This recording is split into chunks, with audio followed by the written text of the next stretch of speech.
Bago yung na-discover yung laboratory, nagkaroon ng bypass. And we are certain na yung na-bypass operation is a part of the syndicate.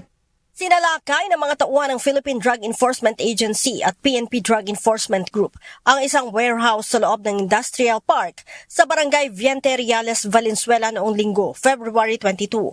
Ang warehouse na mayroong dating permit para sa imbakan ng alak, ginawa ng clandestine shabu laboratory. Mahigit sa 700 kilo ng shabu ang nakumpiska rito. Tinatiyan nagkakahalaga ito ng mahigit sa 6 na bilyong piso.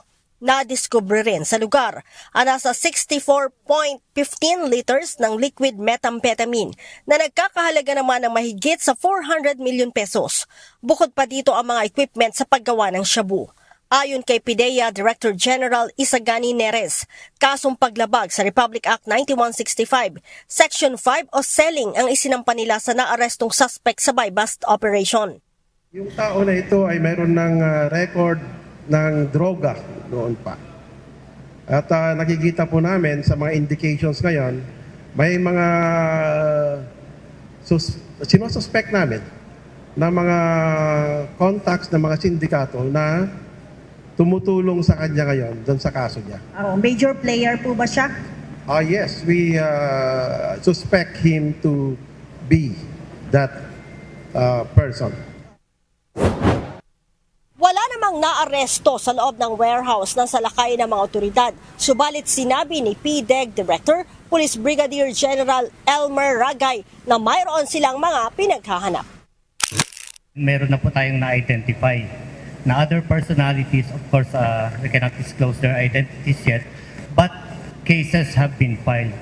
And as instructed by Yusek Neres kanina during our initial meeting, hindi pa po tapos ang trabaho na to.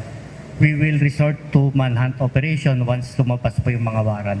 We're looking at 3-4 personalities at the most. Bunsod nito, magkakaroon na ng quarterly surprise inspection ang lokal na pamahalaan ng Valenzuela upang hindi malusutan ng mga illegal na aktibidad. Kami ho dito talaga nag-random inspection po tayo. Yung na-mention ko kanina, yung tinatawag nating SIBAT team.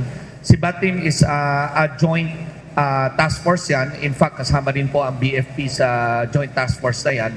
Sinasabay na namin lahat ng inspection, maging sanitary permit, business permit, occupational permit, pati po fire permit to make sure na compliant tayo. So random ho yan, pero because of this incident talaga po kung aminin ko ho na nagulat ako sa kalakihan nitong magnitude and hindi ko naisip na magkakaroon pala ng isang clandestine laboratory po dito in Valenzuela. Lalo pa namin dadalasan po.